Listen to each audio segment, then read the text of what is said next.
संघर्ष classes YouTube channel में आपका स्वागत है। आज हम लोग एचसीएफ के बारे में जानेंगे कि एचसीएफ क्या होता है। जैसे में अगर हम आपको संख्या दे दिए 50, 60, 120 और बोल दिए इसका एचसीएफ निकालें, तो पहले तो हम लोग को ये जानना जरूरी है कि एचसीएफ है क्या और एचसीएफ का उपयोग क्यों किया जाता है।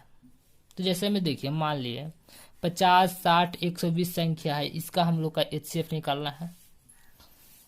तो 50, 60, 120 इसमें क्या है कि एचसीएफ वो उसको कहते हैं जिसमें अगर इसका तीनों का कॉमन फैक्टर यानी कि तीनों का उभयनिष्ठ गुणनखंड जो हाईएस्ट होगा, कॉमन फैक्टर जो हाईएस्ट होगा यानी सबसे बड़ा होगा, वही एचसीएफ कहलाता है।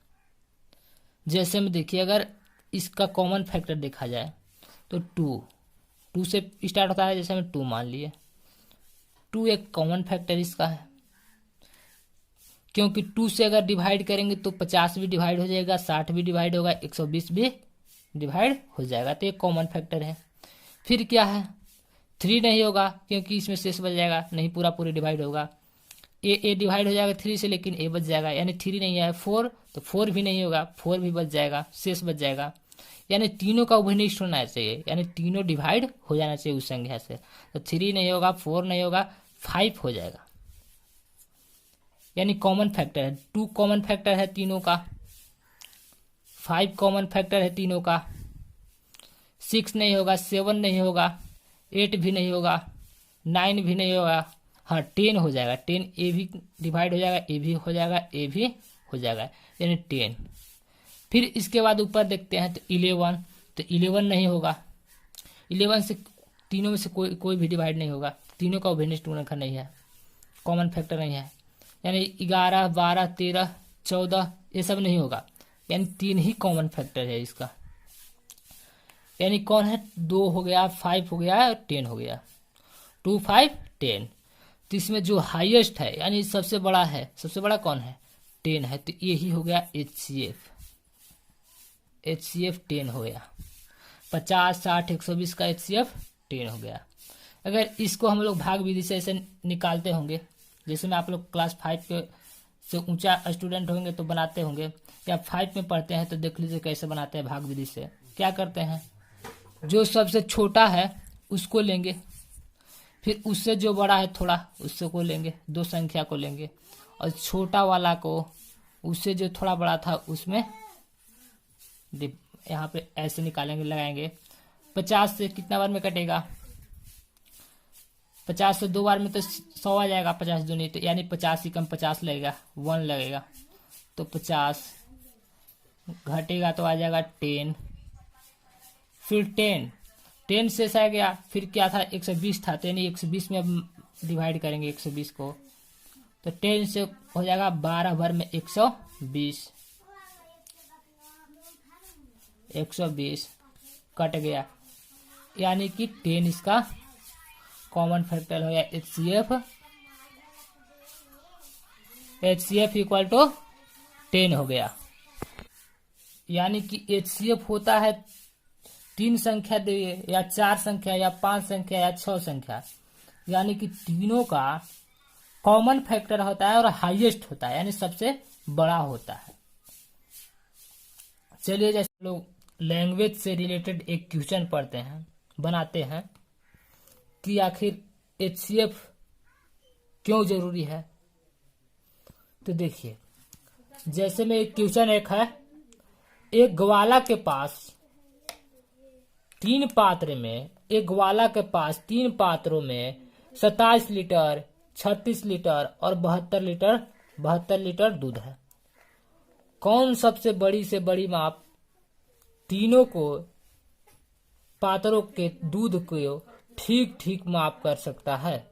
यानी कहने का मतलब है कि एक ग्वाला के पास 3 पात्र है और तीनों पात्र में दूध है, जो कि एक पात्र में 27 लीटर और दूसरा में 36 लीटर और तीसरा में 72 लीटर है। तो बड़ी से बड़ी माप कौन ले, जो कि तीनों को पात्रों को ठीक से ठीक माप सके, बड़ी से बड़ी माप। तो क्या करेंगे, इसमें हम लोग का HCF निकालने पड़ेगा। बड़ी से बड़ी माप हम पहले ही बताएं कि HCF किसको बोलते हैं। तो जो बड़ी से बड़ी माप रहता है, HCF निकालने का इसमें फायदा क्या है ग्वाला को। जैसे कि अगर वो इस तीनों का, जैसे में 27 लीटर है, 36 लीटर है, फिर क्या है 72 लीटर है, तो तीनों को मापने के लिए यंत्र खोजेगा। तो बड़ी से बड़ी माप खोजेगा जिससे कि आसानी से, जल्दी से और कम समय में नापा जा सकता है तीनों को। तो इसलिए बड़ी से बड़ी माप खोजेगा, तो यानी कि HCF निकालने पड़ेगा। तो HCF यही करता है कि जो समय को बचाता है, यानी बड़ी से बड़ी माप निकलता है। अगर छोटी जो HCF आएगा उससे भी अगर छोटा हो सकता है कि जो कि तीनों को नाप दे। जैसे में हम पहले बनाए थे यहाँ पे, तो 2 भी आया था, 5 भी आया था। उसी तरह से यहाँ छोटा भी हो सकता है, लेकिन छोटा होगा तो अधिक समय लेगा। तो इसलिए बड़ी से बड़ी माप रहेगा तो आसानी से नाप लेगा, इसलिए HCF का जरूरी है, जो कि समय बचाएगा। तो यानी कि यहाँ पे हम लोग का HCF निकालना पड़ेगा। तो क्या करेंगे कि 27, तो 27 पहले छोटा लेंगे, सबसे छोटा, और उससे थोड़ा बड़ा होगा उसको लेंगे और उसमें लगाएंगे भाग। तो 27 हो गया, 36 लेंगे। अगर 2 बार में लगाएंगे तो 27 दूनी 54 हो जाएगा। तो एक बार लगेगा तो यानी कि 27 हो जाएगा, 27, फिर हो जाएगा 9, कटकुट या 9 आएगा, 9 शेष आया। तो क्या करेंगे, फिर जो बचा है उसको लिखेंगे, यानी यहाँ पे 72 हो जाएगा, 9 8 72 कट जाएगा।